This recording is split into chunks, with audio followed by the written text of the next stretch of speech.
Oke,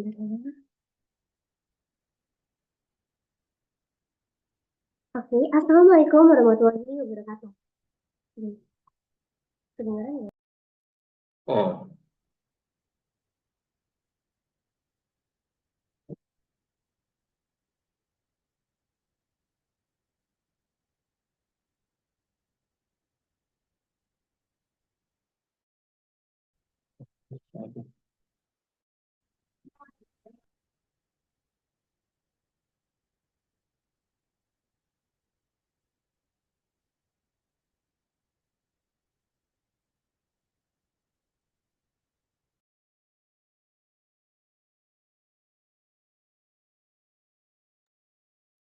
Oke.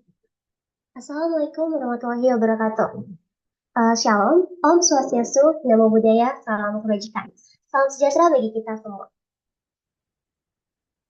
Waalaikumsalam warahmatullahi wabarakatuh. Selamat pagi. Waalaikumsalam Oke, terima kasih Bapak. Kami ucapkan selamat pagi dan selamat bergabung. Yang kami hormati Bapak Ardiansyah Nur Pratama ST, yang kami hormati Kepala Program Studi Teknik Industri Universitas Jenderal Sudirman, Bapak Katon Muhammad STMT, yang kami hormati dosen serta staf Teknik Industri Universitas Jenderal Sudirman, dan tentunya yang kami cintai dan kami banggakan, para peserta kuliah tamu pada pagi hari ini.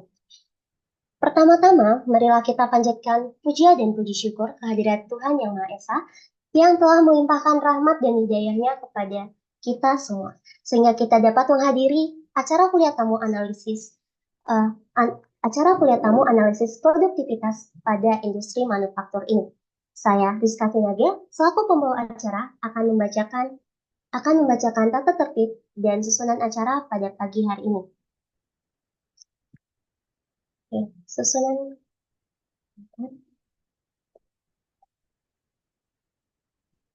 Oke, sebentar.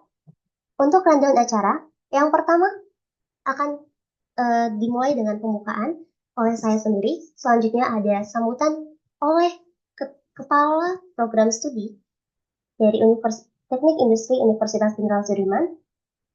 Dan ada pembacaan CV narasumber, diikuti dengan kuliah tamu oleh narasumber Bapak Ardiansyah Nur Pratama ST, diikuti dengan diskusi dan tanya jawab, dan ada penyerahan sertifikat dan plakat, serta dokumentasi dan diakhiri oleh penutup. Selanjutnya ada tata tertib yang harus kita ikuti pada kuliah tamu ini. Yang pertama, diharapkan untuk seluruh peserta dapat hadir sebelum acara dimulai. Yang kedua, peserta dapat mengubah nama akun menjadi instansi _nama_me dan disarankan menggunakan virtual background atau video yang telah disediakan oleh panitia. Selanjutnya, peserta diharapkan mematikan audio atau mute kecuali diminta oleh moderator atau panitia. Selama acara berlangsung, peserta diharapkan tenang dan menyimak narasumber dengan tertib. Selama narasumber menyampaikan materi, peserta dapat menampung atau menulis pertanyaan yang kemudian dapat ditanyakan ketika sesi tanya jawab dimulai. Terakhir, mohon tetap menjaga norma, adab, dan kesopanan. Terima kasih atas perhatian dan selamat mengikuti kegiatan. Memasuki acara yang pertama, yakni pembukaan, marilah kita buka acara pada pagi hari ini dengan bacaan basmalah bersama-sama. Bismillahirrahmanirrahim. Selanjutnya akan ada sambutan dari Kepala Program Studi Teknik Industri Universitas Jenderal Sudirman kepada Bapak Katon STMT. Kami persilakan. Baik. Bismillahirrahmanirrahim. Assalamualaikum warahmatullahi wabarakatuh. Selamat pagi semuanya. Saya ucapkan selamat pagi begitu dan salam sejahtera untuk kita semuanya, pada rekan-rekan mahasiswa, lalu Bapak Ibu dosen Teknik Industri Unsut, dan juga Bapak pemateri ya. Jadi ada Bapak Ardiansyah dari PT Indonesia Thais Summit Auto gitu ya. Jadi nanti Bapak Ardiansyah yang akan menjadi pemateri di pagi hari ini. Di pagi hari ini nanti ada yang pertama, saya ucapkan selamat datang terlebih dahulu begitu kepada Pak Ardiansyah di Teknik Industri Unsut, meskipun melalui virtual begitu nih Pak. Jadi Teknik Industri Unsut berada di Purbalingga begitu nih, Mbak. Jadi meskipun unsutnya atau kampus pusatnya ada di Purwokerto, jadi kami ada di Fakultas Tekniknya ada di Purbalingga. Ada beberapa jurusan begitu di kami, ada sekitar 5 ditambah 2 yang baru. Salah satu prodinya adalah kita di Prodi Teknik Industri Unsut. Di Prodi Teknik Industri Unsut ini ada mata kuliah begitu, Bapak Biansa, yang mana mata kuliah pilihan berkaitan dengan aktivitas kita melakukan pengukuran aktivitas manufaktur dalam sisi produktivitasnya, sehingga ini menjadi kuliah tamu yang mana masih bersinggungan erat begitu nggih dengan mata kuliah dan juga apa bidang yang Pak Abiansa geluti begitu nggih, berkaitan dengan aktivitas pengukuran produktivitas suatu industri, khususnya adalah industri manufaktur. Jadi nanti untuk rekan-rekan mahasiswa bisa dipahami dan juga bisa disimak lebih dalam begitu. Nanti akan disampaikan materi-materi, mungkin nanti banyak dibahas mengenai aktivitas praktisnya ya, prakteknya begitu oleh pemateri kita, dan semoga nanti bisa ada respon yang baik dari mahasiswa. Semoga nanti mahasiswa bisa antusias dan juga bisa mengerti lebih dalam. Jadi kalau kita di kampus kan sering membahas mengenai teori, ya, teori-teori yang berkaitan dengan aktivitas produktivitas manufaktur, begitu nanti mungkin Pak Abiansa bisa menambahi dari sisi praktisinya. Jadi nanti ada sisi teoritisnya, ada sisi praktisnya dari Pak Abiansa selaku praktisi yang memang kegiatan sehari-harinya berkecimpung di industri manufaktur begitu nggih. Saya sedikit mengutip ada profesor begitu, profesor produktivitas begitu nih, profesor produktivitas di Indonesia, kebetulan juga beliau dulu menjadi guru-guru kami begitu. Dia cerita bahwa kalau produktivitas itu simple but powerful, katanya begitu. Jadi quote-nya dari beliau, jadi productivity is simple but powerful.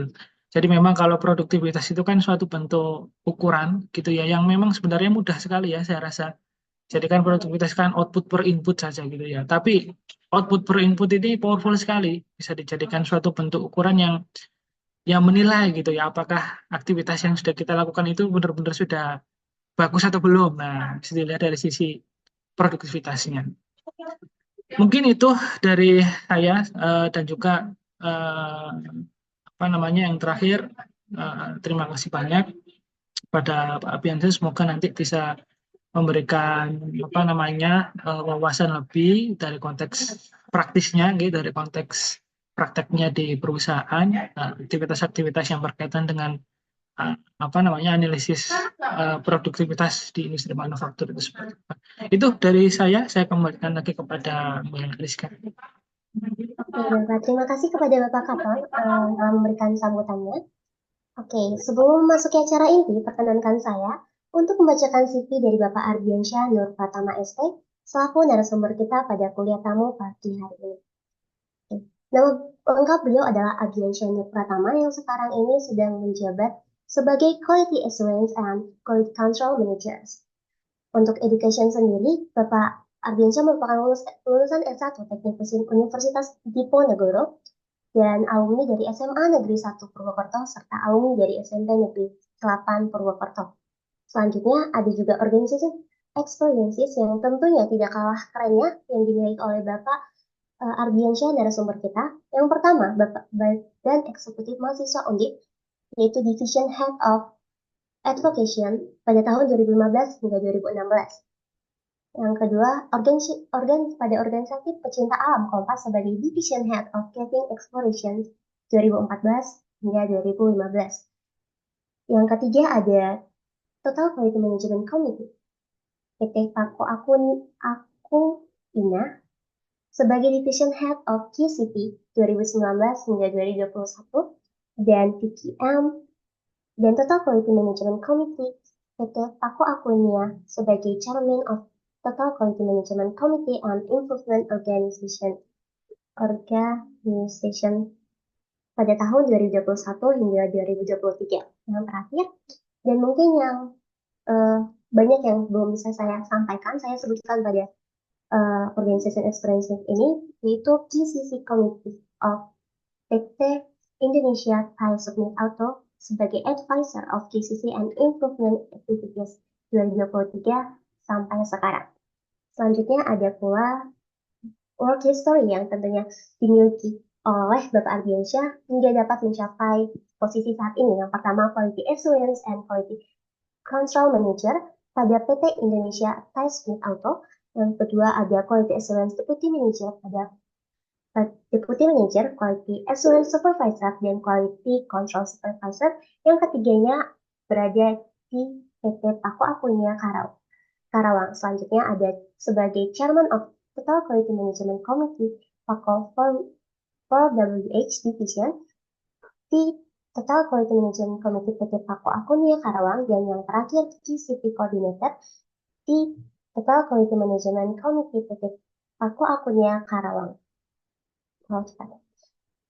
Selanjutnya ada juga prestasi atau accomplishment yang telah diraih oleh Bapak Ardiansyah. Yang pertama pada Organization Accomplishment itu pada Organizational Activities Graduation Award of Diponegoro University pada tahun 2016. Selanjutnya ada pula pada Working Accomplishments. Yang pertama, making several activity programs for fun to maintain the quality management system to support the achievement of productivity and quality.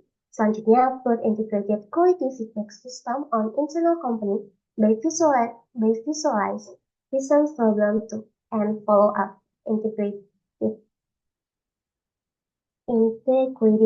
Jisukan activities and also Kanban process audit to make sure every improvement maintained well and frequent detailed happen. Selanjutnya dapat dilihat juga seluruh accomplishment hingga yang terakhir improve efficiency of heat treatment process on Pakukennya Polri. Kemudian Bapak Ardiansyah juga memiliki pengalaman pada training profesional yang pertama, yaitu pada Quality Management System Representative Training. Yang pertama, Certified Leader Auditor EATF. Yang kedua ada Awareness and Internal Auditor. Ada pula Awareness is ISO 9001, Core Tools APQP, PPAP, and PFNEA, Control Plan, SPGMCL, Lean Six Months, Lean Six Sigma Yellow Belt, Calibration and X-ray Inspection, YXL OEM, NU 231, Automatic Inspection. Selanjutnya ada pula skills yang tentunya dimiliki oleh Bapak Ardiansyah yang diperoleh dari pengalaman yang telah ditekuninya, yang dimilikinya, yaitu yang pertama Technical Statistical Process Control, TAC, dan juga pada soft skill dapat dilihat leadership and work management. Oke. Acara selanjutnya dilanjutkan dengan acara inti, yakni kuliah tamu oleh Bapak Ardiansyah Nur Pratama ST. Selamat pagi Bapak Ardiansyah. Selamat pagi. Oke. Bagaimana kabar hari ini Bapak? Baik. Oke, alhamdulillah baik ya Bapak. Mungkin Bapak boleh menceritakan terlebih dahulu kesibukannya sekarang ini ya, akhir-akhir ini mungkin boleh Bapak sedikit. Kesibukan akhir-akhir ini ya, mungkin sekarang lagi disibukkan terkait dengan improvement di internal factory ya di perusahaan saya yang sekarang untuk meningkatkan productivity dan juga meningkatkan quality ya, karena ketika memang quality-nya drop itu menghambat productivity. Juga di situ ada beberapa cost yang terkait cost repair maupun cost reject ya, ketika memang part tersebut tidak bisa dikirim ke customer. Mungkin itu sih untuk kesibukan akhir-akhir ini. Oke Bapak. Disebutkan juga tadi Bapak sebagai quality ya Bapak, quality control seperti itu. Nah mungkin di acara kuliah tamu hari ini Bapak boleh berbagi pengalaman kepada kita semua para peserta agar kita dapat memiliki insight baru mungkin ya Bapak. Dan selanjutnya itu tema kuliah pada kuliah tamu ini yang akan disampaikan adalah analisis produktivitas pada industri manufaktur. Durasi waktu pemaparan materi adalah selama 65 menit ya Bapak. Dan para teman peserta dapat mengajukan pertanyaan melalui kolom chat selama penyampaian materi atau mungkin mengajukan pertanyaan secara langsung setelah penyampaian materi selesai. Kepada Bapak Ardiansyah dipersilakan. Baik.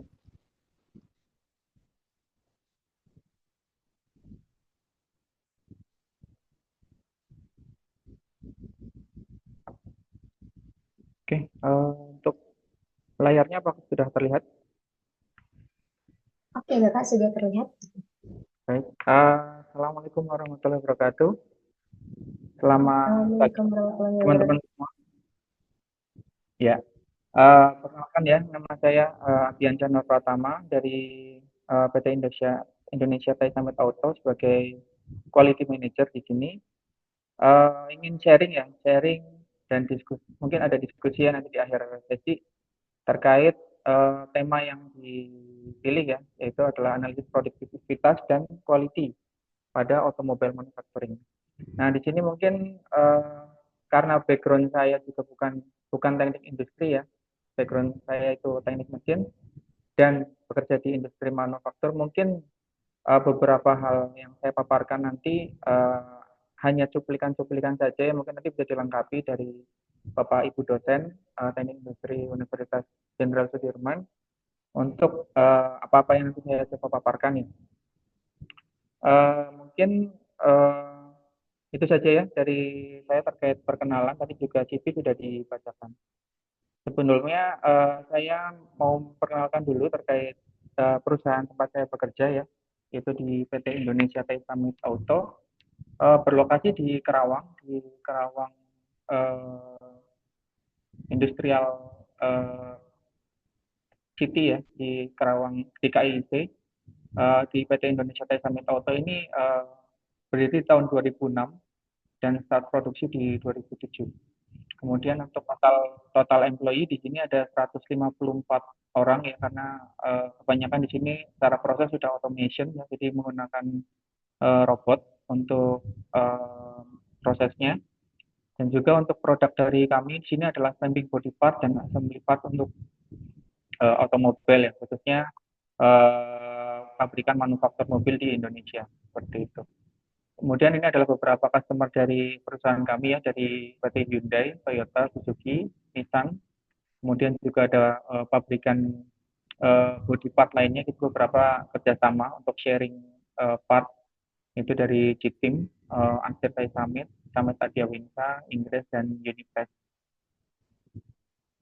Untuk Thai Summit sendiri itu berafiliasi sebagai global company ya, satu dari global company di dunia. Untuk pusatnya ada di Thailand. Kita ada beberapa branch di beberapa negara, seperti di Amerika juga ada, di Thai Summit America Corporation, tepatnya di Kentucky.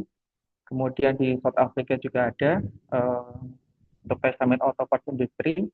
Kemudian di India kita punya 4 company di sana. Ini ada listnya ya.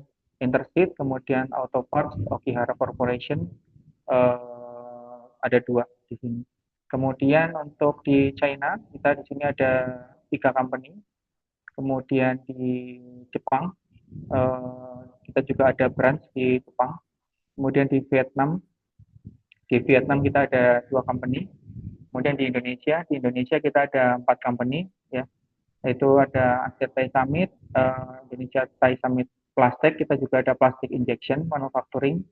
Kemudian Indonesia Thai Summit Auto untuk body part, stamping part. Kemudian harness kita juga ada Indonesia Thai Summit harness ya. Jadi produksinya terkait kabel, wiring kabel di otomobil seperti itu, di otomotif. Kemudian di Thailand sendiri kita total ada 20 company di Thailand. Jadi grup yang cukup besar di Thailand, dan juga beberapa ada branch di beberapa negara ya di dunia. Kemudian kita juga masuk ke proses manufacturing ya, khususnya di stamping body part dan assembling. Di sini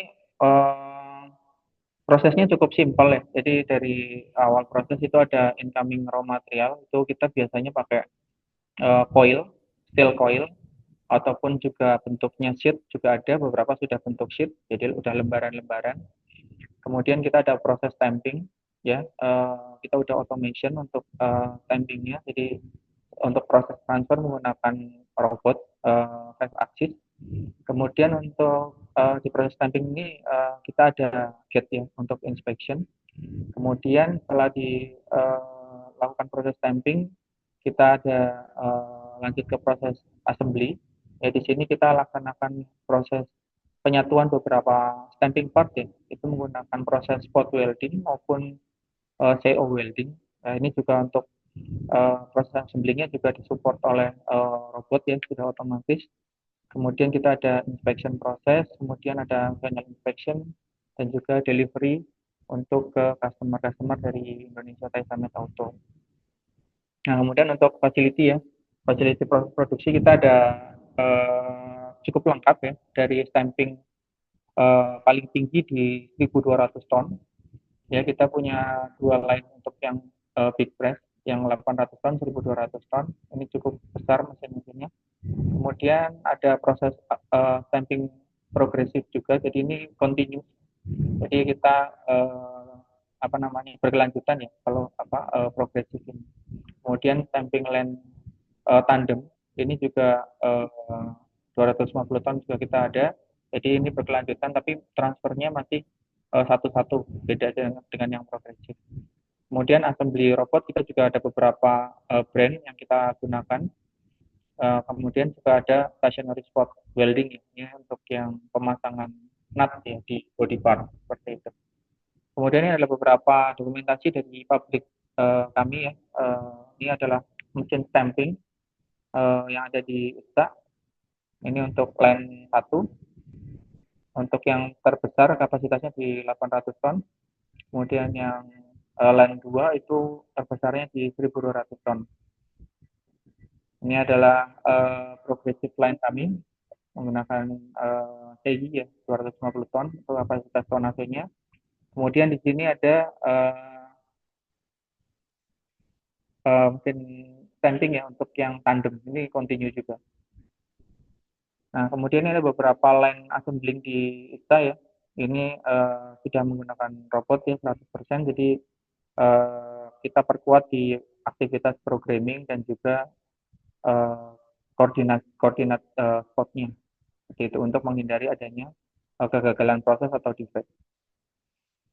Ini untuk dedikasi line kami untuk support di Hyundai. Kita support di dua model mobil ya, di kereta sama Stargazer.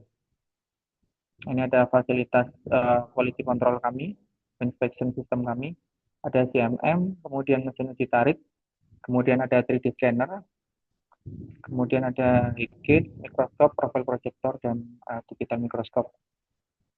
Ini ada beberapa fasilitas kami untuk maintain kondisi dice kami ya. Itu ada mesin CNC, kemudian milling, surface grinding, die spotting, wheel radial, dan juga welding manual di area dice maintenance di PT Indonesia Taisamet Auto. Mungkin ada ini ya sedikit video agar teman-teman mungkin kebayang proses produksi di Indonesia Taisamet Auto untuk produksi bodi mobil itu seperti apa sih? Mungkin nanti bisa ada videonya.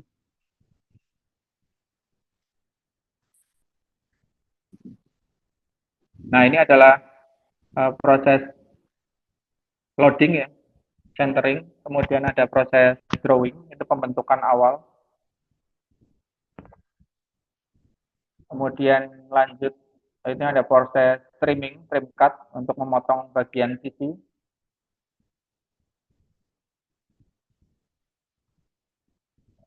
Nah, kemudian di sini ada proses restrike untuk pembentukan ulang.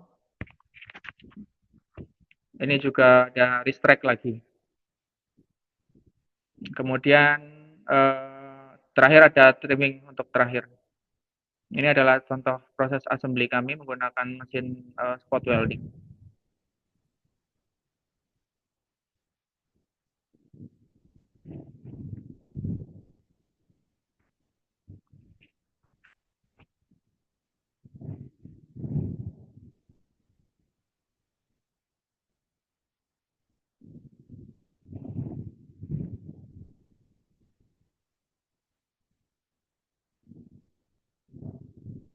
Ya. Nah, kurang lebih seperti itu untuk proses produksi di Indonesia Thai Summit Auto. Nah, ini part dari kami ya. Kita supply ke produsen mobil ya di Indonesia. Kemudian di sana juga dilaksanakan assembling kembali dengan part-part dari supplier-supplier lain dengan metode spot welding juga. Kemudian berikut adalah hasil akhirnya ya, hasil akhir dari bodi mobil finishnya, hasil akhirnya. Kemudian after dari bodi regulernya ini akan masuk ke proses painting, kemudian setelah proses painting dia akan dimasuk ke lini assembling. Di lini assembling akan dipasang beberapa komponen pelengkap ya seperti jok, kemudian ada dashboard, kemudian juga ada beberapa pabrik leather ya yang dari supplier-supplier terkait untuk menjadi satu kesatuan sebuah mobil yang utuh. Nah, ini adalah beberapa part yang kita support ya dari Indonesia Thai Summit Auto untuk Stargazer cukup banyak. Ini ada beberapa part mobil bagian bawah, center floor, kemudian juga ada front pillar, kemudian ada center pillar. Jadi pilar-pilar ini, kemudian alas bagian bawah, kemudian dashboard bagian depan, frame pinggir itu dari Indonesia Thai Summit Auto. Kemudian untuk Innova, Zenix ya, ini juga kita support, ada 4 part number. Kemudian ada Sienta, kita masih support untuk spare part. Kemudian ada Vios, kita juga masih support untuk spare part. Kemudian pickup ini masih hidup untuk modelnya.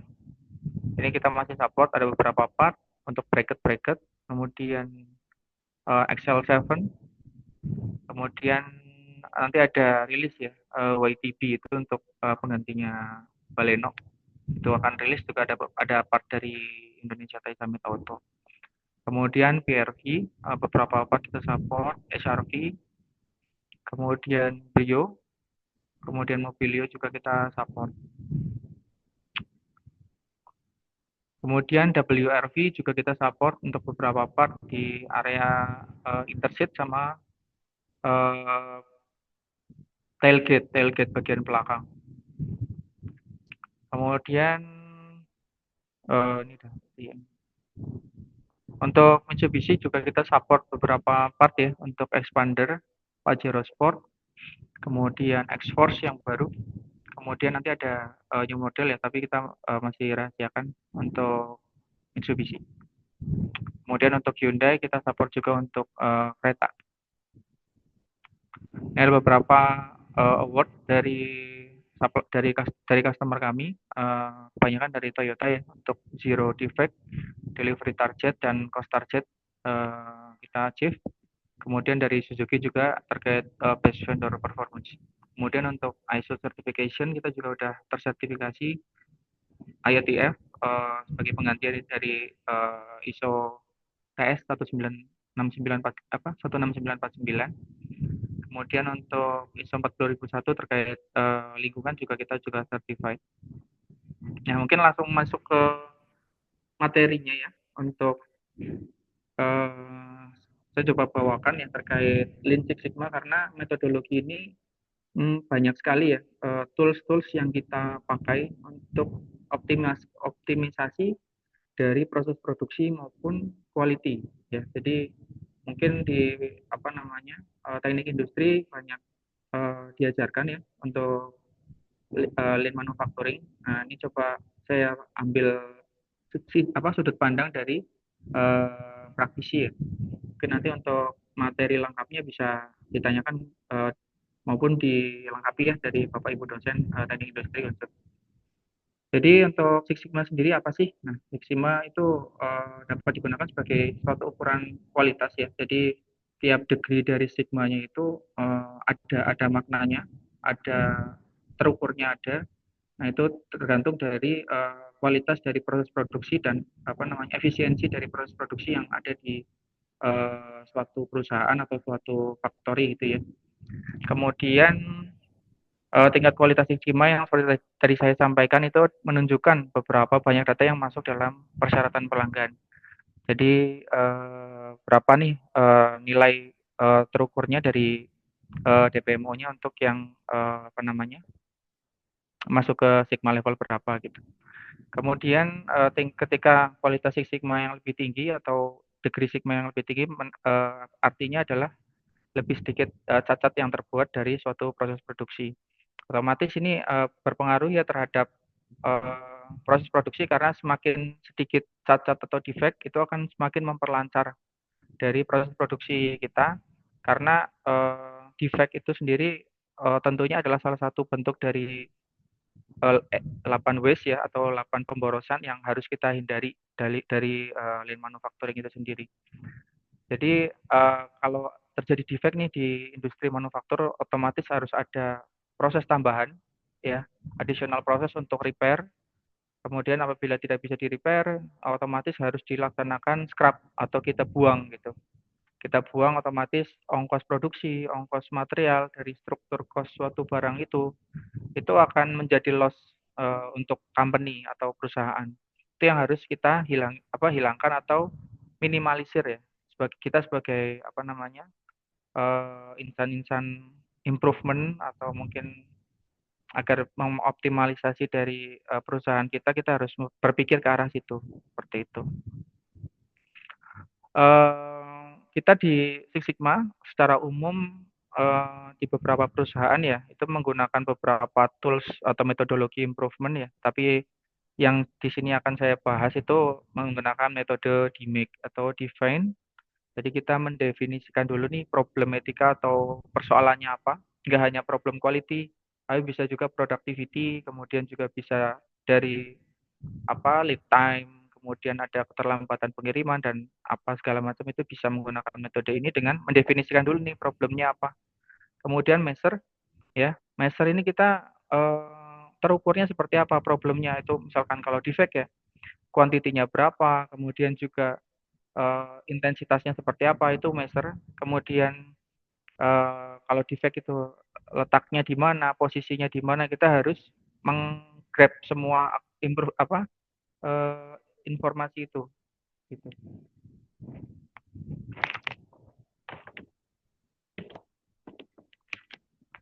Ya. Kemudian improve kita analis kita menganalisa root cause dari problematika yang kita catch up di lapangan, kemudian kita analisis mendapatkan suatu root cause ya atau masalah utamanya, kemudian kita laksanakan improvement beberapa aktivitas perbaikan dan juga terakhir ada step kontrol ya. Jadi setelah kita melaksanakan perbaikan jangan lupa untuk kontrol karena banyak sekali improvement yang kembali ke proses sebelum improvement atau improvementnya sia-sia ketika kita nggak laksanakan kontrol seperti itu. Jadi di Make ini secara proses improvement sudah cukup lengkap ya. Jadi bisa diimplementasikan dan mendapatkan hasil yang optimal seperti itu. Nah, ini adalah beberapa visualisasi ya dari Sigma level 1 sampai 6. Apa aja sih yang harus kita laksanakan gitu ya untuk mengimprove dari suatu proses. Otomatis suatu proses itu ada limitasinya ya, limitasi yang diizinkan oleh internal perusahaan maupun customer gitu, atau pelanggan gitu ya. Kita set up ya dari limit bawah dan limit atasnya seperti itu. Jadi untuk optimalisasi itu kita harus berpikir dan melaksanakan improvement dengan target tidak ada sebaran data atau variasi yang melebihi dari limit bawah maupun limit atasnya. Ya, semakin baik, semakin tipis variasinya itu sigma levelnya akan semakin baik dan juga secara proses itu lebih mudah terkendali. Seperti itu ya. Nah, contoh improvement sigma level, misalkan di 3 sigma ya, kita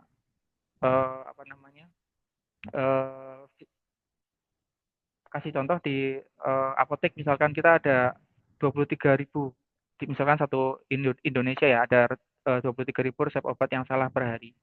Kemudian di bandara ada 4 pendaratan tidak aman per jam di bandara tersibuk. Kemudian untuk misalkan di kantor pos ya ada 23.000 surat hilang per hari. Contoh di 6 sigmanya itu hanya ada satu resep obat yang salah per hari. Kemudian 2 pendaratan yang tidak aman per tahun di bandara tersibuk. Kemudian 1 surat hilang per hari. Contoh ini tentunya sudah berkurang sangat jauh kondisinya sama seperti kondisi ini ya. Jadi 3 sigma dan 6 sigma otomatis secara variasi dia akan semakin kecil seperti itu. Sehingga secara proses kita bisa lebih mudah untuk menggeser konsentrasi dari sebaran datanya baik ke limit bawah ataupun limit atas ya, lebih mudah terkendali seperti itu. Tapi kalau misalkan sigma levelnya masih rendah gitu, kita menggeser ke atas ke bawah kita sudah terpentok nih ibaratnya sama limitasi dari proses itu sendiri baik di limit bawah maupun limit atas seperti itu. Jadi pengurangan cacat atau defect bisa dicapai dengan menghilangkan akar penyebab atau root cause. Kemudian selain itu variasi juga kita harus reduce ya dengan cara kurangi jumlah variasi dalam suatu proses atau pindahkan rata-rata atau min-nya ya dari hasil proses. Ini adalah salah satu metodologi ya untuk mengurangi variasi, mengoptimalisasi proses, yaitu adalah mengurangi penyebaran deviasi data yang seperti tadi saya sampaikan. Itu kita coba kurangi untuk sebaran datanya menjadi lebih terpusat gitu. Dan mungkin bisa diaplikasikan ketika teman-teman sudah terjun ke dunia industri ketika lulus, nanti bisa harapannya bisa ada manfaatnya lah ini apa yang saya sampaikan seperti itu. Karena ini yang saya sampaikan adalah salah satu aplikasi di lapangan. Ya, contohnya mengurangi waktu untuk memproses faktur di accounting ya misalkan ya. Rata-rata 30 hari, maksimum 50 hari dan minimum 10 hari. Di mana sisa waktu pemrosesan didistribusikan secara acak di antara ini. Nah, kemudian kita laksanakan improvement dengan metode DMake tadi. Kita dapatkan hasil rata-rata 30 hari. Jadi yang sebelumnya rata-rata masih sama. Kemudian tapi kita variasinya kita kurangi ya. Dari maksimal 50 hari menjadi 40 hari, minimumnya 10 hari jadi 20 hari. Jadi lebih terpusat ke 30 hari ini, lebih menyempit secara variasinya. Seperti itu. Kemudian yang kedua adalah menggeser min atau nilai tengahnya ya. Ketika kita sudah melaksanakan mengurangi variasi itu ya dengan metode DMake tadi, kita bisa ya analisa lagi bagaimana caranya untuk menggeser nilai tengah ya, sehingga kita tidak mengenai limit dari limitasi dari customer maupun dari internal perusahaan. Jadi ketika memang sebaran datanya di luar dari limit ini, otomatis terjadi sebuah cacat atau defect ya, secara umum kita geser ke kanan ya, dan juga kita kurangi variasinya. Otomatis secara proses kita akan semakin aman ya, semakin aman daripada cacat ya, seperti itu. Ini adalah 2 metodologi yang mungkin bisa kita implementasikan di dunia manufaktur ya untuk mengoptimisasi proses produksi. Ya. Kemudian tadi sudah sekilas ya tentang Six Sigma ya. Kemudian kita coba lihat apa sih Lean Manufacturing ya. Lean adalah sebuah cara berpikir, filosofi dan strategi manajemen untuk meningkatkan efisiensi di lini operation atau proses produksi. Ya, metode ini diadaptasi dari Toyota Production System atau TPS ya. Jadi Toyota itu sudah membuat suatu metodologi ya untuk production system ya yang cukup terkenal sekali di dunia manufaktur. Dan metodologi ini juga diajarkan ke semua supplier dari Toyota, khususnya yang Jepang ya, manufaktur Jepang, dan mendapatkan dampak atau hasil yang optimal seperti itu. Jadi ini sudah beberapa itu menjadi pakemnya dari manufacturing otomobil ya, seperti itu. Ini ada 8 ways of lean ya yang harus kita hindari ataupun kita minimalisir. Yang pertama adalah waiting. Ya, jadi waktu tunggu kita harus kurangi seoptimal mungkin agar lead time proses produksi kita menjadi lebih singkat dan juga lebih efisien ya, seperti itu. Kemudian transportasi sama ya, jadi transportasi juga kita minimalisir, kita dekat-dekatkan semua proses yang berkelanjutan untuk mengurangi transportasi ini. Kemudian gerakan, jadi kita harus evaluasi operator-operator produksi itu untuk secara gerakan harus efektif, harus efisien, tidak ada gerakan yang mubazir atau mubah ya. Kalau di manufacturing kita sebutnya mudah. Kemudian defect ya, yang seperti saya jelaskan tadi ya, defect itu salah satu waste yang paling berat ya di suatu proses produksi karena semakin banyaknya defect itu bisa jadi nggak balik modal ya untuk proses produksinya karena cost-nya cukup tinggi. Ya, kemudian overproduction, jadi kita memproduksi barang itu lebih dari apa yang diminta oleh customer atau pelanggan. Itu juga harus kita hindari. Kemudian non-utilized talent. Ini adalah kesalahan mapping atau penempatan member manpower itu tidak sesuai dengan skill dan kapabilitasnya. Jadi misalkan orang nih bisa analisanya bagus, tapi dia ditaruh di pegang mesin gitu, hanya menjalankan proses saja, itu otomatis adalah salah satu waste ya atau pemborosan. Harusnya orang tersebut kita utilize dengan baik sebagai agen-agen improvement di suatu perusahaan seperti itu. Kemudian inventory ya, ini berkaitan dengan overproduction juga, otomatis inventory juga kita akan makin besar ya. Inventory makin besar artinya cost-nya juga makin besar ya. Jadi areanya kita butuh banyak, gudangnya juga makin besar, kemudian juga investasi barang inventory itu kan juga uang ya. Jadi semakin banyak kita nyetok itu uang itu kita simpan di dalam bentuk barang. Otomatis perputaran uangnya, cash flow-nya itu juga semakin berantakan seperti itu. Dan juga extra processing ya. Ini biasanya berkaitan dengan aktivitas repair atau perbaikan ketika barang yang kita produksi ini muncul defect seperti itu. Ya, kemudian kita gabungkan dua metodologi tadi ya, Lean Manufacturing dan Six Sigma menjadi Lean Six Sigma. Jadi kita menggunakan metode DMAIC ya untuk penyelesaian problem di lapangan. Seperti yang tadi saya sampaikan, ini adalah adalah salah satu contoh ya case study untuk DMAIC ya. Ini case study untuk DMAIC yang sangat singkat ya, otomatis untuk memudahkan pemahaman saja, aktualnya di lapangan mungkin cukup rumit ya untuk proses define, measure, analisis, butuh banyak data, improve, butuh banyak opsi, dan juga know-how terhadap proses dan juga kontrol. Ya, ini adalah simpelnya ketika kita misalkan nih menunggu dokter ya di sebuah klinik ya, itu terlalu lama. Nah, measure-nya itu how long, berapa lama sih rata-rata? Oh, ternyata rata-ratanya 96 menit lah ketika kita datang, daftar, kemudian nunggu sampai diperiksa ya. Kemudian analyze ya. Kita jadi harus analisa nih, kenapa sih terlalu lama nunggunya ya. Kita harus analisa melaksanakan analisa W analisis sampai mendapatkan root cause-nya itu kita harus lakukan. Kemudian dari hasil root cause itu kita laksanakan sebuah aktivitas perbaikan atau improvement. Ya, contohnya di sini adalah kita menggunakan aplikasi untuk antrian ya. Kemudian kontrol. Nah, dari aplikasi tersebut, dari record aplikasi tersebut kita kontrol maksimal untuk waktu tunggu adalah 10 menit. Nanti kita ketika memang dia lebih dari 10 menit kita laksanakan improvement lagi. Oh, berarti ini belum optimal nih.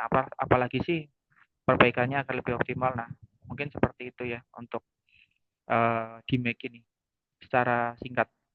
Nah, kemudian untuk ini adalah beberapa benefit ya dari Lean Six Sigma, yaitu yang pertama increase profit karena tadi banyak pemborosan yang kita hilangkan atau minimalisir, kemudian reduce waste ya, jadi mengurangi pemborosan, delivery time juga semakin singkat dan juga mengurangi variasi ya. Ketika kita mengurangi variasi, kontrol terhadap proses tersebut akan semakin mudah. Nah, kemudian Ini adalah versi dari General Electric ya terkait 5 important benefit of Six Sigma implementation.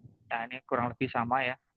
Increase productivity, improve quality, reduce operation cost, higher customer satisfaction, improve communication among team member. Nah, ini banyak sekali ya manfaat ketika kita melaksanakan improvement ya menggunakan metodologi Lean Six Sigma ini sendiri.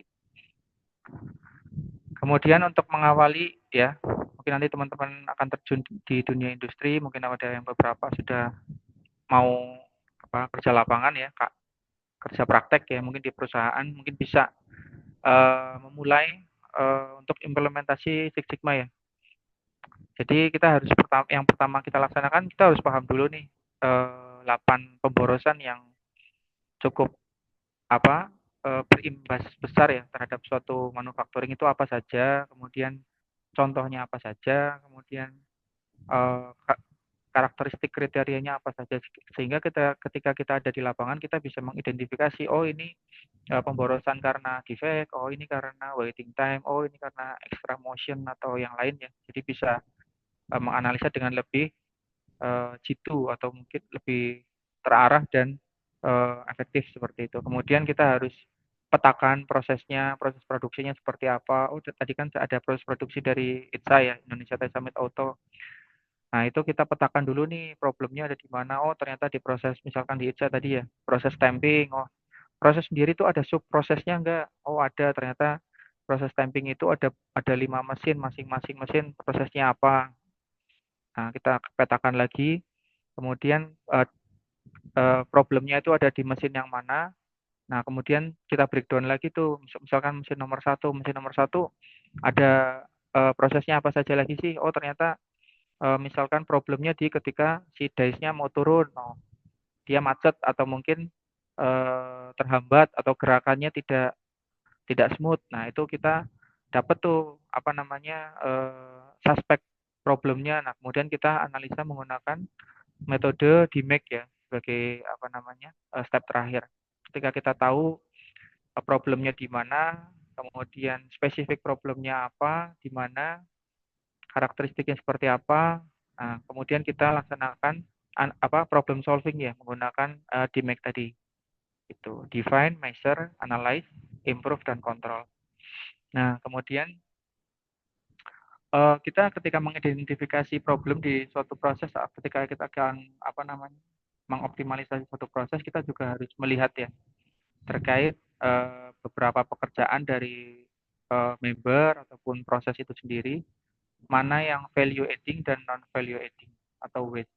Ya, jadi value adding adalah kegiatan yang mengubah informasi dan materi untuk memenuhi persyaratan pelanggan. Jadi ini adalah kegiatan penambahan nilai terhadap suatu barang ya. Misalkan part ya dari awalnya itu sebuah sheet ya atau lembaran metal, kemudian ada proses forming atau stamping ya.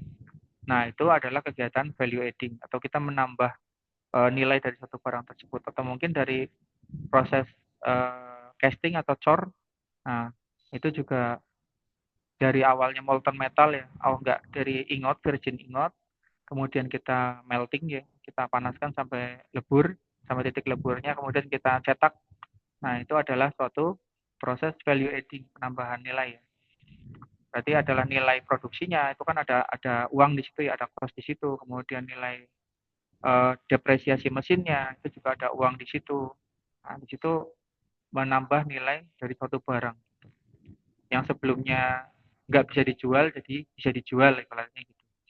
Kemudian untuk non value adding, nah ini adalah kegiatan-kegiatan support ya, rata-rata kegiatan support yang tidak menambah nilai, misalkan hanya memindahkan barang dari proses A ke B, kemudian hanya melaksanakan inspeksi atau mungkin melaksanakan cleaning, itu tidak menambah nilai dari suatu barang tersebut, kita kategorikan sebagai non value adding.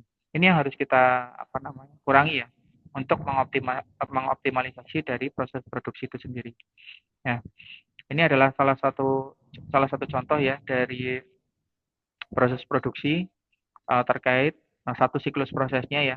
Kemudian kita kategorikan sebagai value added dan non value added. Nah, ini adalah salah satu proses ya, produksi untuk mungkin suatu barang atau part. Jadi apa namanya, untuk beginning prosesnya adalah raw material storage. Jadi storage ini salah satu non value added ya. Jadi harus kita kurangin. Hanya penyimpanan saja.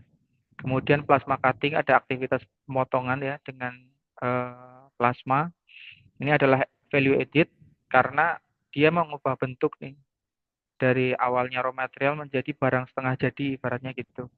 Kemudian move and store, hanya apa namanya, mengantarkan dan menyimpan. Welding, move and store lagi. Machining, move and store lagi. Painting, sampai finish product. Nah, ini kita coba gabungkan semua non value added dan value added. Nah, ini adalah total manufacturing lead time. Nah, kemudian target kita itu adalah mengeliminasi dari non value added ya, dan value added, tapi lebih fokus ke non value added karena ketika kita mengurangi non value added yang cukup banyak ini, otomatis secara manufacturing lead time kita akan makin efisien, seperti itu ya. Misalkan storage-nya kita kurangin, kemudian move and store kita kurangin dengan cara antara plasma cutting dan proses welding ini secara posisi itu jaraknya kita dekatkan gitu. Itu otomatis secara waktu lead time kita akan makin singkat gitu. Otomatis ketika manufacturing lead time makin singkat, cycle time makin singkat, kemudian output-nya makin banyak, nah, berarti kita bisa memproduksi dengan jam kerja yang sama tapi output-nya makin banyak. Ini juga salah satu ini ya, cost reduction ya di suatu perusahaan. Nah, kemudian mungkin itu ya untuk dari Six Sigma. Kemudian mungkin untuk menambah wawasan dari teman-teman, saya coba share sedikit ya terkait dengan Toyota Production System atau TPS. Ini mungkin masih basic ya, sangat basic buat teman-teman, tapi menjadi suatu pakem yang cukup bisa dipakai ya sebagai role ketika teman-teman nanti di industri manufaktur. Kita versi Jepangnya ini ada kategori waste itu ada 3 ya. Itu adalah muda, murah, dan muri. Jadi ini yang beberapa kategori ini yang harus kita kurangi ya. Sebetulnya sama seperti 8 waste tadi, cuman ini adalah pengkategorian yang berbeda. Jadi muda adalah kegiatan yang tidak menghasilkan nilai tambah atau non value added ya, atau waste. Kemudian murah adalah tidak merata, tidak seimbang, tidak teratur. Ya, misalkan seperti ini ya. Jadi misalkan manpower A dan manpower B ini secara load kerja ini tidak seimbang, atau mungkin mesin A, mesin B tidak seimbang, sehingga outputnya jadi kurang optimal. Itu murah ya. Muri adalah pembebanan yang melampaui batas kemampuannya. Ini misalkan member atau mungkin operator ya diberi beban yang sangat tinggi ya, sehingga dia tidak bisa menyelesaikan semuanya, atau mungkin ketika menyelesaikan ada cacatnya, seperti itu. Itu adalah definisi dari muda, murah, dan muri. Nah, kemudian untuk TPS sendiri mempunyai 2 pilar utama. Yang pertama adalah GID ya, atau Just in Time, dan juga JIDOKA ya. Nanti pengertiannya kita akan bahas ya. Jadi map-nya seperti ini. Jadi target utamanya adalah customer first ya, atau mungkin kepuasan pelanggan. Gimana sih cara mewujudkannya gitu kan ya. Kemudian yang kedua adalah bagaimana perputaran uang dalam suatu perusahaan itu bisa sehat, cash flow-nya baik. Kemudian tidak ada modal berlebih. Kemudian cepat balik modalnya untuk pembelian barang lagi ya, untuk perputaran uangnya. Ya. Itu apa sih yang harus dikerjakan? Apa sih goals-nya, apa targetnya ya? Itu yang pertama adalah produknya itu bagus, harganya murah, kemudian tepat waktu, seperti itu. Ya. Kemudian caranya seperti apa? Caranya adalah menghilangkan mudah, murah, dan murni secara tuntas. Seperti itu ya. Berdasarkan waktu itu nanti kita dalami ya dengan JIT ya, atau just in time. Kemudian untuk mendapatkan produk bagus, harga lebih murah, ya itu dengan Jidoka. Ini untuk yang penurunan defect, peningkatan kualitas itu masuknya ke Jidoka. Seperti itu. Ya. Yang pertama adalah Jidoka. Jidoka apa sih? Ini adalah salah satu serapan ya, kata serapan dari bahasa Jepang. Artinya hentikan dan beritahukan ya ketika proses selesai, ketika terjadi abnormal. Jadi ketika ada abnormal proses, ketika ada abnormal situasi, ya kita harus laksanakan pemberhentian proses seperti itu, sehingga tidak memproduksi barang dengan kondisi abnormal, defeknya banyak, kemudian lead time-nya lama, kemudian juga mungkin nantinya akan merusak equipment atau mesin seperti itu. Sehingga kita harus budayakan ya ke manufacturing untuk Jidoka seperti itu. Ya. Kemudian untuk breakdown-nya seperti apa? Nah, ini breakdown-nya adalah tidak ada pengawas mesin misalnya, sehingga tidak bisa melaksanakan pemberhentian proses. Kemudian kita juga harus memisahkan ya pekerjaan orang dan mesin seperti itu. Dan juga bisa beroperasi dengan sedikit manpower. Kemudian kita ketika melaksanakan pemberhentian juga kita harus memiliki sebuah standar kerja ya. Jadi kita bisa mengkategorikan suatu kondisi atau situasi itu abnormal ketika kita tahu normalnya. Kalau kita nggak tahu normalnya ya abnormal itu bisa jadi kita anggap normal seperti itu. Ketika normalnya itu kita standarisasikan. Ya, kemudian ketika abnormal kita juga bisa berikan sebuah visual control ya berupa unknown. Ya, kemudian dari visual control itu kita bisa melaksanakan problem solving seperti itu. Kemudian untuk yang terkait prosesnya kita harus masukkan ya untuk tidak meneruskan barang ini ke next prosesnya. Kemudian built-in quality atau kepedulian terhadap quality ya di setiap proses. Jadi kita harus melaksanakan blok ya dari proses 1 sampai 10 ketika ada di tengah-tengah ada NG atau barang not good ya, not good atau reject, itu kita harus stop di situ, jangan sampai sudah di proses akhir baru kedeteksi, otomatis kita akan ada pemborosan ya, kita berarti akan memproses barang dari proses 5 sampai 6 tapi akhirnya akan dibuang juga, itu kan salah satu pemborosan gitu ya. Jadi di Doka itu filosofinya adalah hentikan dan beritahukan ketika ada abnormal proses seperti itu. Kemudian metodenya seperti apa ya, ini adalah beberapa contohnya ya. Jadi targetnya adalah kita mendapatkan produk yang bagus ya dengan proses yang efisien sehingga cost-nya juga tidak terlalu banyak dan kita menjualnya ke customer juga dengan harga yang masuk akal ya, jadi sesuai dengan harga market seperti itu. Nah, kemudian hal yang penting untuk mengidentifikasi abnormality ya itu adalah pertama adalah membuat standar ya seperti yang tadi saya sampaikan ya. Ketika kita tidak punya standar kerja maupun kondisi standar, kita tidak bisa membedakan mana yang normal, mana yang abnormal seperti itu.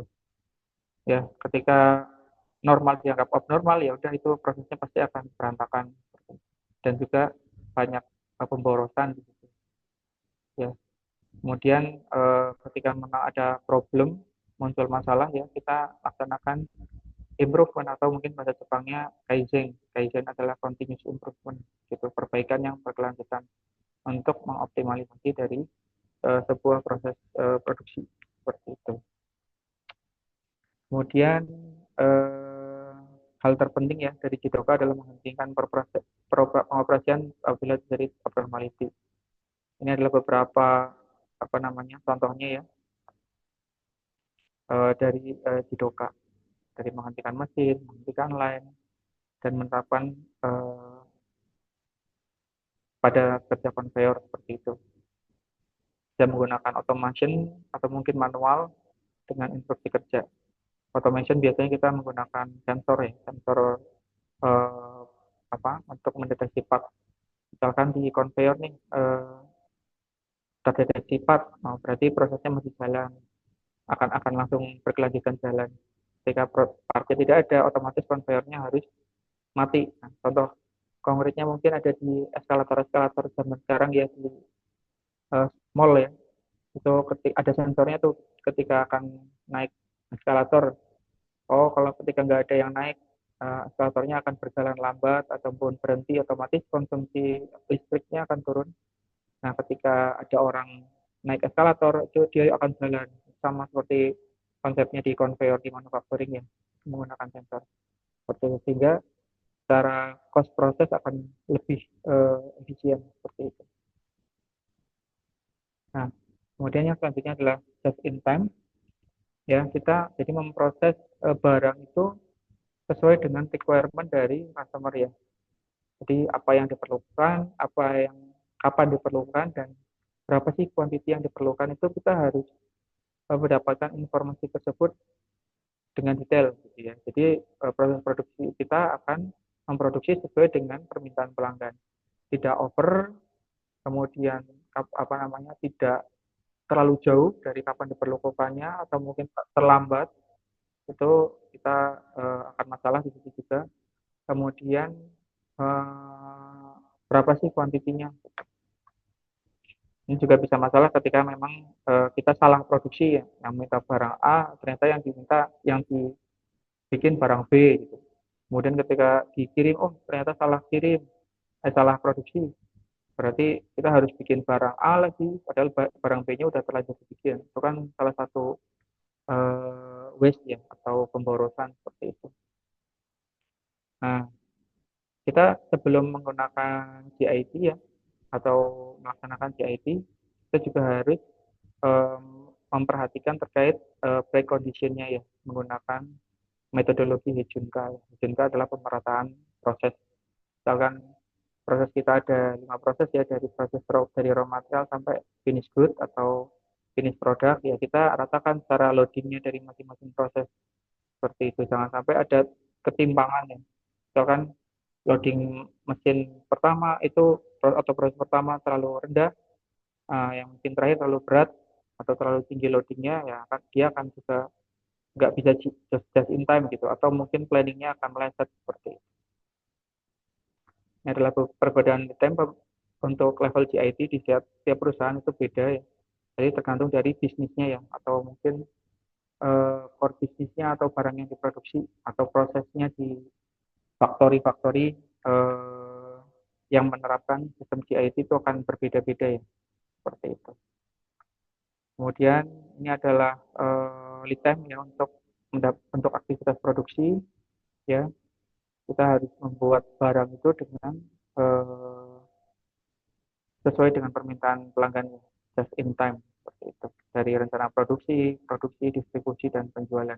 Sehingga kita perputaran uangnya juga akan semakin lancar seperti itu. Ya mungkin sekian ya presentasi dari saya. Ya di sini kita sharing ya Pak. Mungkin nanti dari Bapak Ibu dosen akan ada hal-hal yang ditambahkan. Mungkin ada pertanyaan dari teman-teman semua juga saya persilahkan.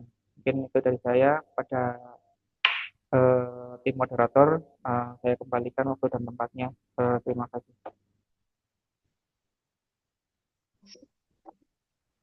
Oke, Bapak. Terima kasih atas pemaparan materinya yang sangat luar biasa ya. Saya rasa juga teman-teman sama seperti saya begitu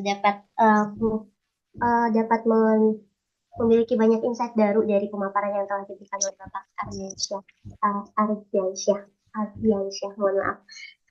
Oke, sepertinya teman-teman peserta juga pastinya sangat antusias ya untuk penyampaian materi ini. Untuk yang ingin bertanya, boleh langsung menyampaikannya di kolom chat atau mungkin menekan opsi untuk raise hand dan mengajukan pertanyaan secara langsung. Saya izin bertanya, boleh Mbak Rizka? Boleh sekali pastinya Pak. Silakan Bapak. Baik, ya izin bertanya Pak Abiansyah. Jadi sebelum itu kita lihat tadi materinya sangat komprehensif sekali, ya. Terima kasih banyak. Begitu sudah memaparkan kepada kami dan juga kepada mahasiswa-mahasiswa kami. Yang saya tanyakan pertama, mungkin ada dua nggih. Yang pertama adalah tadi kan banyak dibahas mengenai Lean Six Sigma gitu nggih. Lean dan juga Six Sigma. Nah, di perusahaan Bapak sendiri apakah konteks Lean Six Sigma ini diterapkan diterapkan begitu nih? Lalu apakah Lean-nya itu diterapkan sendiri, Six Sigma-nya diterapkan sendiri, ataukah memang gabung menjadi satu bunyi begitu ya, sehingga menjadikan Lean Six Sigma gitu. Itu yang pertama. Lalu yang kedua, eh, tadi kan disampaikan juga bahwa di perusahaan Bapak itu sudah otomasi nggih, apa menggunakan sistem produksi yang terotomasi, banyak menggunakan robot begitu dalam pembuatan part-part dari tadi ya kita lihat industri otomotif begitu yang dipesan dari banyak pemesannya dari Toyota, Hyundai dan Mitsubishi dan lain sebagainya. Pertanyaannya yang keduanya adalah apakah konsep pengendalian kualitasnya begitu masih berhubungan dengan Lina juga Six Sigma-nya tadi, konsep pengendalian kualitasnya apakah masih menggunakan alat-alat pengendalian kualitas seperti apa namanya Seven Tools barangkali mungkin Pak Abian saya tahu, ataupun menggunakan kalau tidak mungkin cara pengendalian kualitasnya seperti apa begitu Pak. Itu dari saya Pak Biansa, dua pertanyaan dan juga Mbak Rizka. Terima kasih.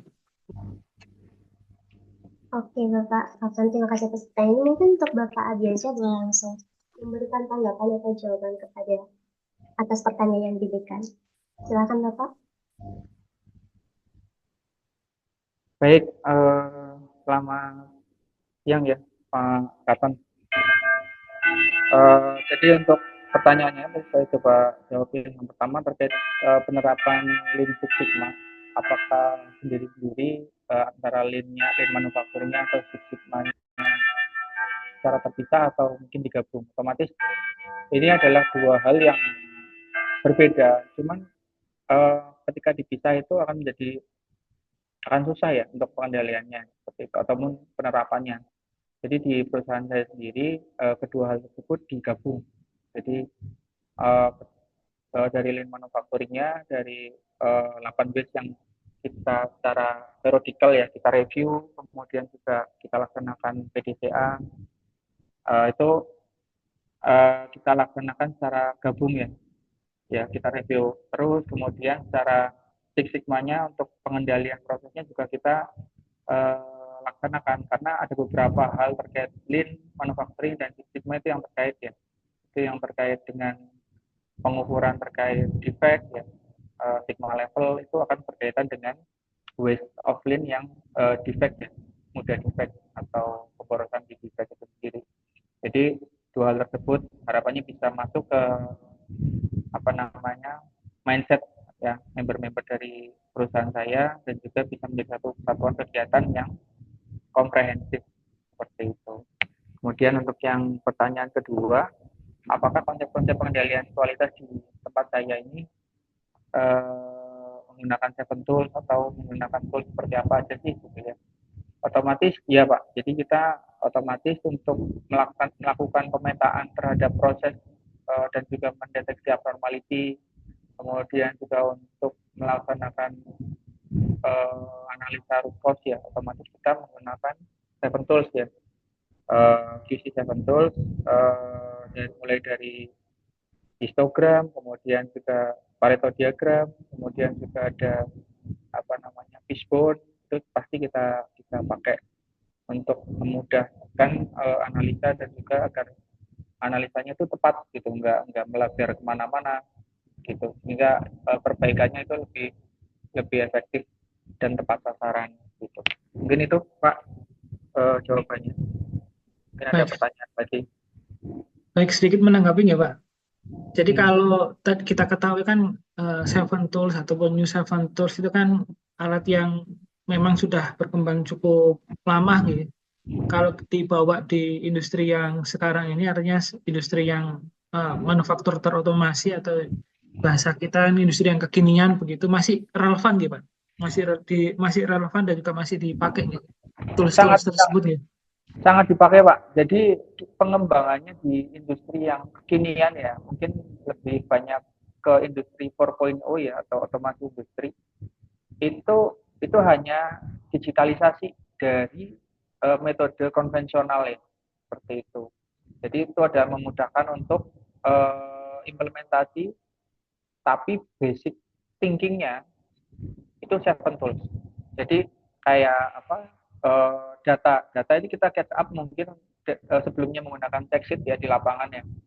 Kita catch up dari mesinnya langsung. Misalkan ketika ada error atau downtime itu langsung ada timer yang menghitung downtime-nya berapa lama, itu langsung record ke database system. Tapi analisanya itu tetap menggunakan seven tools seperti itu. Di mana-mana masih sama. Cuman mungkin implementasinya lebih digitalized gitu. Sebelumnya konvensional, paper based, sekarang digital based. Mungkin seperti itu. Baik, baik. Cukup Pak, terima kasih banyak. Oke, terima kasih kepada Pak Katon atas pertanyaannya dan Bapak Adian atas tanggapannya. Mungkin untuk teman-teman yang lain yang ingin menyampaikan pertanyaannya, boleh langsung mengajukan pertanyaan seperti itu. Dan dipersilahkan kepada Fatia Siva. Oke, izin masuk ya. Apakah suara saya terdengar? Terdengar, Fatia. Oke. Saya ingin bertanya, ini mungkin hubungannya dengan 8 ways of lean ya. Jadi untuk yang 8 ways. Jadi di dalam 8 ways atau 8 sampah itu kan ada poin, yaitu point overproduction atau kelebihan produksi ya. Nah, kalau secara logika gitu, kalau misalnya dalam memproduksi suatu barang itu kan biasanya kita melihat dulu gitu, kayak konsumen atau customer ini tuh meminta berapa gitu. Misal meminta barang sejumlah 100 gitu, dan otomatis kan kalau untuk menentukan seberapa banyak produksi kan pasti kita mengacu kepada hal itu gitu. Pastikan kita juga produksinya 100. Nah, hal apa sih yang bisa menyebabkan produksi ini menjadi overproduksi? Kira-kira seperti itu. Terima kasih banyak. Baik, langsung saya jawab ya. Jadi terima kasih ya sudah masuk gitu ibaratnya apa yang saya sampaikan. Jadi bisa timbul nih beberapa pertanyaan dari teman-teman yang cukup membahagiakan. Yang pertama terkait overproduction ya. Overproduction itu tentunya di dunia manufacturing itu tidak seideal teorinya gitu ya. Banyak sekali abnormality yang muncul di industri manufaktur yang menyebabkan beberapa hal yang harusnya itu dibuang atau dieliminasi menjadi mau tidak mau kita laksanakan sebagai alternatif ya. Mungkin kita itu menjadi salah estimasi karena ada beberapa abnormality yang menutupi real problemnya itu apa real ordernya itu seperti apa dan kita covernya seperti apa. Contoh, ya misalkan kita ada planning perbaikan mesin gitu, ada planning perbaikan mesin sehingga tarikan customer kan itu pasti daily ya dan akan konstan ya secara delivery ke customer karena output dari customer rata-rata untuk produsen mobil itu stabil gitu. Misalkan sehari ngirim 100 ya tiap hari 100, terus misalkan kita produksi Innova gitu ya, otomatis tarikan ke customernya akan sama. Tapi kita ini ada abnormal kondisi nih, apa namanya, mesinnya mau dilaksanakan preventive maintenance atau perbaikan, otomatis kita harus produksi banyak dulu untuk mengcover delivery di hari-hari ketika mesin itu problem atau ketika mesin itu diperbaiki. Itu salah satu case ya. Ya, gimana caranya biar menghilangkan mesin harus breakdown atau mungkin diperbaiki ya, kita perawatannya itu harus rutin dan juga mungkin ada hari-hari libur kita harus inspeksinya lebih baik lagi, itu cara mengurangi waste-nya. Tapi kalau udah kadung ibaratnya ya, udah terlanjur ya, kita mau nggak mau harus overproduction, harus itu. Karena kalau kita nggak overproduction, ketika customer minta mesinnya lagi mati, kita nggak bisa produksi, otomatis customernya akan top line. Nah, biaya top line itu juga cukup besar gitu, yang akan dijelaskan ke perusahaan kita. Itu yang pertama. Yang kedua adalah kita harus memberikan allowance ya terhadap beberapa komponen dari manufacturing ya. Itu yang pertama adalah defect ya, defect. Jadi ketika kita tahu rejection ratio kita misalkan 10% ya, kita customer minta 100, apakah kita bikin 100? Enggak. Kita bikin 120 ya, 20-nya itu untuk cover dari rejection kita selama proses itu belum diperbaikin atau dioptimalisasi itu. Nah, itu adalah salah satu overproduction kita. Nah, gimana caranya biar nggak bikin 120 ya kita laksanakan gimmick itu sendiri di proses itu agar cacatnya itu, rejection ratio-nya itu berkurang gitu. Itu adalah contoh kedua. Mungkin itu ya salah dua dari contohnya, mungkin bisa menjadi gambaran lah buat teman-teman semua gitu. Oke, Ada baik lagi? Pak, terima kasih. Pak, sudah cukup menjawab. Baik, terima kasih banyak Pak. Ya. Terima kasih Kakak Fatih atas pertanyaannya. Mungkin yang lain juga boleh langsung mengajukan pertanyaan ya teman-teman kalau ada pertanyaannya. Saya juga ingin bertanya nih Pak, saya juga kepo sebenarnya, ingin tahu tentang industri manufaktur ini. Tadi kan sudah disebutkan tentang Jidoka dan Chip ya Pak, just in time dan juga Partner. Saya ingin tahu di bagian Jidoka yang produknya bagus dengan harga yang lebih murah.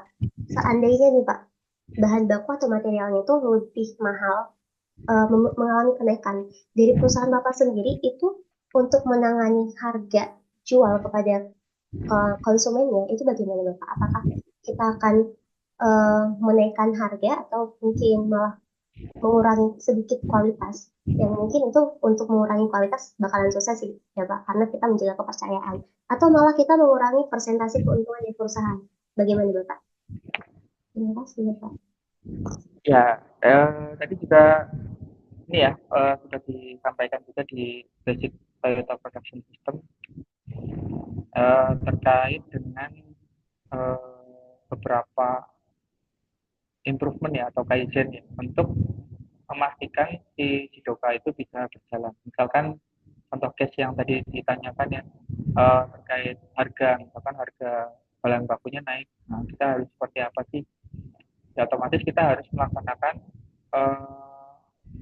ada dua opsi ya. Yang pertama adalah price adjustment, jadi ada pengaturan harga jual yang otomatis kita akan sampaikan ke customer. Itu wajar ya di dunia manufacturing dan dimaklumi oleh customer ya. Seperti itu, karena mau nggak mau di supplier ini juga nggak bisa produksi tanpa adanya profit. Seperti itu. Kita harus sampaikan. Biasanya periode price adjustment ini di angka 3 bulan ya rata-rata untuk contohnya Daihatsu. Itu biasanya 3 bulan, per 3 bulan kita ada review harga. Nah itu kita bisa sampaikan sehingga dari proses produksi secara margin juga masih dapat. Kemudian ketika menunggu 3 bulan itu seperti apa sih di proses produksi ini? Nah, kan nggak mungkin kita produksi secara 2 bulan ini rugi gitu kan ya. Nah kita laksanakan improvement cost reduction. Tapi cost reduction bukan berarti adalah quality reduction, bukan. Cost reduction, gimana caranya cost reduction? Misalkan yang tadi kan sudah disampaikan terkait 8 waste ya. Itu salah satu waste-nya adalah transportation, ya, transportation, kemudian movement sama storage. Nah itu kita bisa kurangi tuh. Ya misalkan tenggat waktu di lead time penyimpanan di pabrik kita tadinya 1 minggu menjadi 2 hari misalkan, otomatis kita nggak perlu spend banyak uang di inventory atau di storage itu sendiri. Jadi perputaran uangnya lebih lancar, tapi ada resiko ya di situ ya. Ketika ada problem mesin ataupun apa kita ataupun tarikan customer lebih gede dari biasanya itu akan masalah. Tapi untuk customer yang rata-rata tarikannya stabil, kemudian prosesnya stabil, itu menjadi hal yang harus dilakukan. Kemudian yang kedua, movement. Ya, jadi kita bisa menggabungkan beberapa pekerjaan dari manpower, ya. Misalkan yang biasanya dikerjakan 2 orang, misalkan nih. Tapi proses machining satu, misalkan ada proses machining ya. Karena background perusahaan saya dulu ada machining 1 sama machining 2 itu mengerjakan part yang sama misalkan, tapi di sisi yang berbeda. Oh, ini sisi kanan, machining di sisi kanan, yang satu machining di sisi kiri, menggunakan dua mesin yang berbeda. Nah, dikerjakan oleh dua orang. Nah, itu bisa digabung jadi satu orang dengan mesinnya itu didekatkan. Kita ukur tuh cycle time prosesnya, kemudian takt time-nya seperti apa, kita bikin apa TSKK-nya, kita bikin TSKK-nya untuk dua mesin itu ya. Kalau misalkan possible digabung, kita gabung, kita bisa kurangin satu manpower ya, atau satu member, satu operator seperti itu. Otomatis secara beban cost juga akan kurang. Jadi improvement itu yang kita gali di satu manufacturing ya, untuk memaksimalkan margin, kemudian mengefektifkan dari suatu proses. Mungkin itu jawabannya. Oke Bapak, terima kasih. Berarti untuk yang tadi itu ada pengaturan harga jual dan cost reduction ya Pak, yang berdasarkan 8 ways gitu. Ya. Terima kasih Bapak.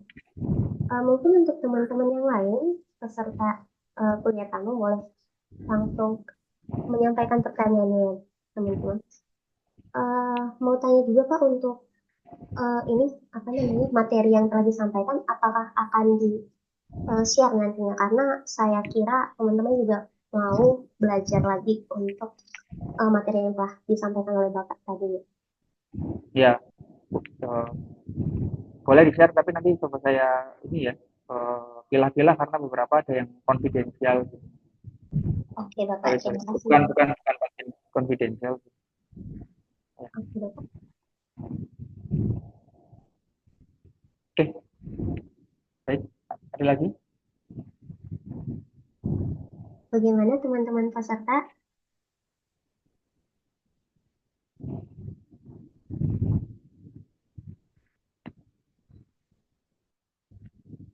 Mbak moderator, mohon maaf, mungkin saya hanya bisa sampai jam 10.30 ya, karena ada agenda lain.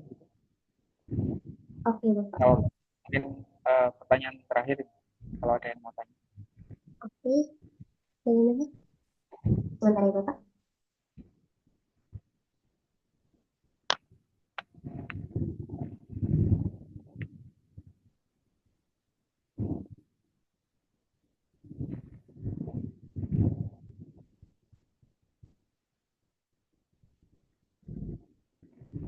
Saya izin bertanya, Pak. Iya Pak, Ini, silakan. ya, mungkin tadi saya mengucapkan terima kasih gitu kepada Bapak gitu yang sedang ngasih materinya yang sangat up to date gitu, karena saya dulu belajar itu 7 ways, sekarang sudah berupdate jadi 8 ways gitu ya, 8 ways. Nah, terus ini Pak, tadi kan saya lihat bahwa di PT TAI Summit ini udah apa ya, udah otomasi lah istilahnya, udah pakai mesin. Nah, itu dari pegawai-pegawainya sendiri gitu, apakah ada apa ya? Karena kan kalau misalkan yang saya tahu gitu, si pegawai itu bisa apa meminta untuk training gitu, seperti itu. Meminta untuk training rutin. Kalau di sini bagaimana ya Pak untuk apa hal tersebut? Karena kan memang ini eh, kaitannya dengan human machine interaction gitu ya. Ya. Seperti itu Pak. Baik, langsung saya jawab aja. Untuk training ya di perusahaan saya itu ada dua cara sih. Jadi yang pertama, dari bagian HRD itu punya master schedule ya, master schedule untuk training, baik ke level operator mungkin, kemudian level staff, supervisor sampai manager ya. Jadi training partnya juga ada dari HRD. Kemudian kita juga diarahkan ya nanti secara karir ya akan seperti apa gitu, melihat dari kinerja dan juga kontribusi dari karyawan. Jadi secara schedule tahunan itu ada. Kemudian ketika teman-teman operator yang nanti di lapangan itu membutuhkan training, itu juga kita akan fasilitasi ya. Jadi dari operator dia akan lapor ke atasannya, ke leadernya, kemudian leader akan lapor ke foreman, foreman lapor ke supervisor, manager, nanti kita akan sampaikan ke bagian HRD ya untuk dilaksanakan training. Untuk HRD rata-rata itu training yang disampaikan training basic ya, basic manufacturing gitu. Jadi untuk training operasional mesin maupun pengecekan part ya di quality itu biasanya dihandle sama departemen itu sendiri gitu. Jadi dari masing-masing departemen juga melaksanakan training terhadap membernya karena yang paling tahu proses dari suatu departemen itu ya departemen itu sendiri. Kalau dari HRD biasanya hanya memfasilitasi baik ruangan maupun fasilitas-fasilitas training atau kalau misalkan dia melaksanakan training hanya training basic atau dia juga bisa memanggil dari pihak luar ya dari trainer-trainer luar untuk melaksanakan training di internal perusahaan. Jadi teman-teman juga jangan khawatir ya ketika nanti bekerja belum ada basic apa-apa gitu, otomatis ketika masuk ya semua karyawan itu akan dilaksanakan training basic, kemudian know-how proses, kemudian juga apa namanya terkait proses produksi di perusahaan yang teman-teman lamar ya nantinya gitu.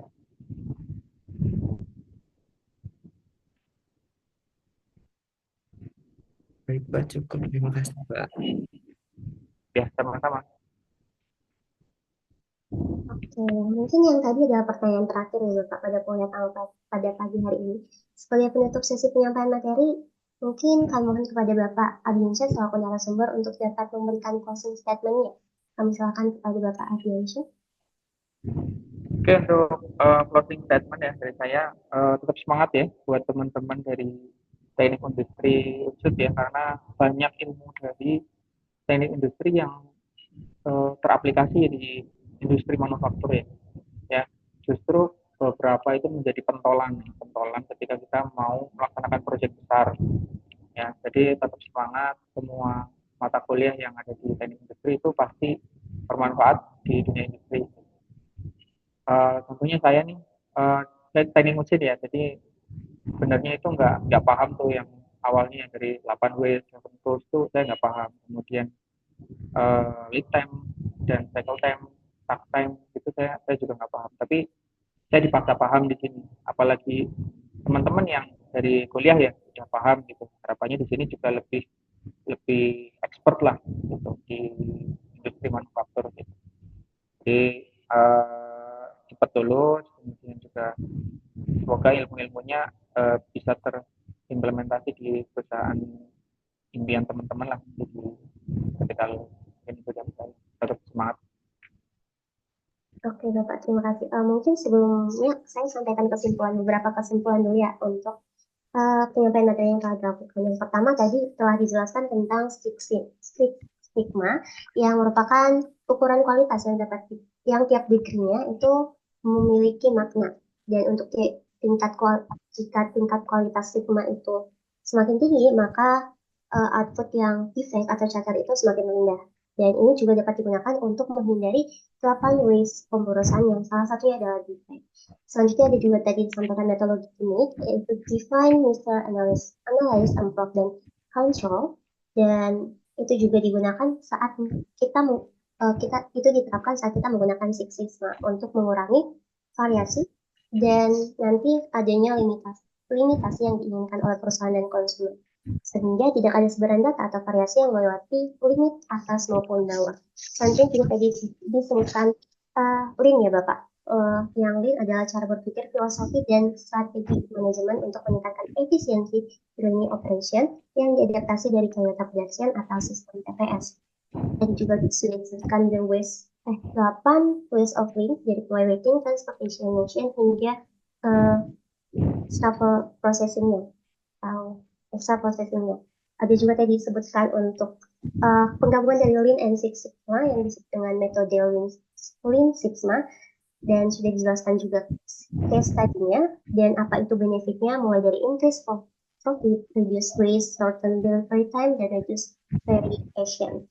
Ada juga tadi disebutkan untuk TPS basic dari TPS atau Toyota Production System yang mencakup konsep mudia murah murah, di mana mudia itu merupakan kegiatan yang tidak menghasilkan nilai tambah, murah tidak merata, tidak seimbang dan tidak teratur, serta murah pembebanan yang melampaui batasan. Untuk mengatasi itu juga tadi disebutkan dua dua pilar yang ada pada TPS ya Bapak, CIP, CS in Time, dan JIDOKA. Begitu. Mungkin sekian untuk kesimpulan yang kita peroleh pada kuliah tamu hari ini. Kalau dilanjutkan dengan acara selanjutnya ya Bapak. Terima kasih kepada Bapak Ardiansyah Nur Pratama ST telah menyampaikan materi, berdiskusi, menjawab pertanyaan, serta menyampaikan closing statement-nya. Semoga sehat selalu Bapak, semangat selalu, dan sukses selalu. Baik, terima kasih. Oke, selanjutnya penyerahan sertifikat dan plakat kepada Bapak Ardiansyah Nur Pratama ST selaku narasumber yang akan diberikan oleh Bapak Katon Muhammad STMT, Kepala Program Studi Teknik Industri Universitas Jenderal Sudirman. Kepada Bapak Katon dan Bapak Ardiansyah dipersilakan. Baik, berikut kami serahkan sertifikat pemateri ya pada Pak Abiansyah Nur Pratama. Semoga sertifikat ini bisa dijadikan mungkin kenang-kenangan begitu sebagai Pak Abiansyah yang pernah menjadi materi dalam kegiatan kuliah tamu di Teknik Industri Unsud. Bisa ditampilkan untuk sertifikatnya.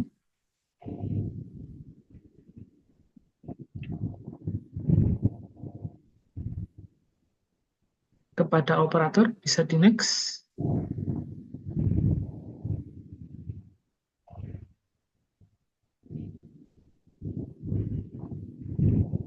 Tampilan layarnya belum berganti.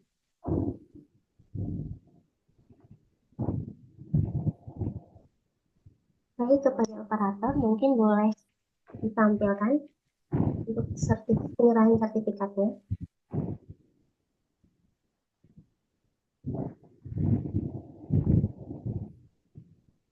Sebentar ya Bapak, mungkin sudah kami coba tangani. Sepertinya ada kesalahan teknis atau kendala teknis lebih tepatnya.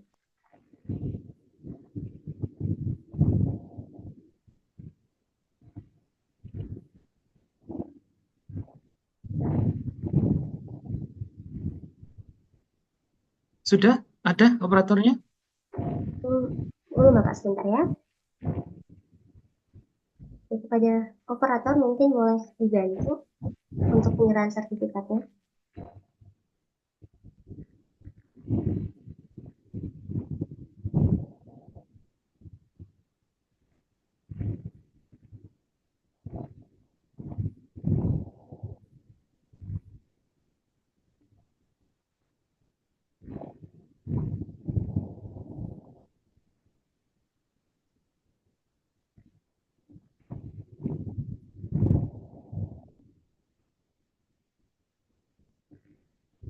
Baik, ya. Berikut sertifikat yang nanti akan kami kirimkan ya kepada Pak Abiansyah. Dalam konteks ini simbolis ya Pak Abiansyah. Dan saya ucapkan terima kasih banyak sudah memberikan materi yang sangat komprehensif dan juga jadi kita bisa lebih tahu update-update kegiatan dan juga update-update yang keilmuan gitu, penerapan keilmuan teknik industri khususnya di industri manufaktur.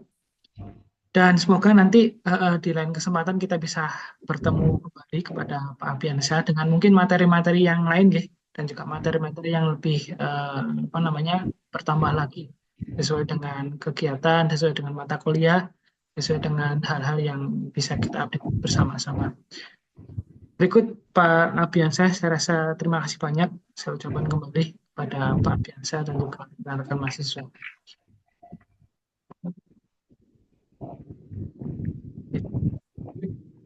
Oke Bapak, terima kasih kepada Bapak Katon dan Bapak Ardiansyah. Selanjutnya akan ada, sebelumnya saya minta maaf Pak, saya mohon maaf tadi salah penyebutan ini, ada penyerahan sertifikat ya, bukan penyerahan sertifikat yang dipakai.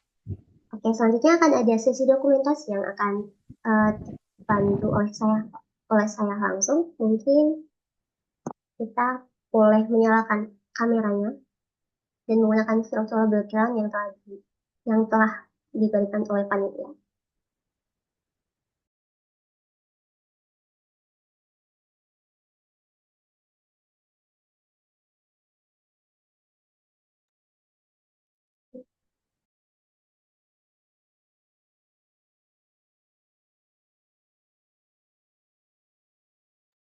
Mungkin untuk presentasinya boleh share screen-nya, boleh di send terlebih dahulu.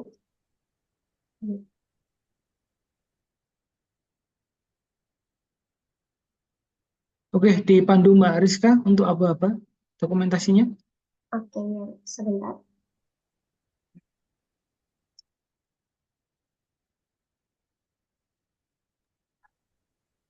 Sebentar ya Bapak.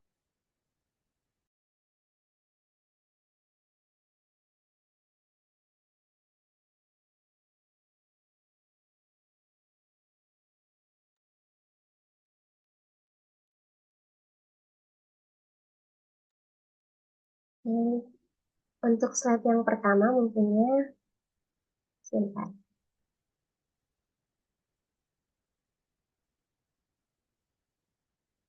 Kepada seluruh peserta boleh menyalakan kameranya, teman-teman. Slide yang pertama. 1, 2, 3. Slide selanjutnya. 1, 2, 3. Slide berikutnya. 1, 2, 3.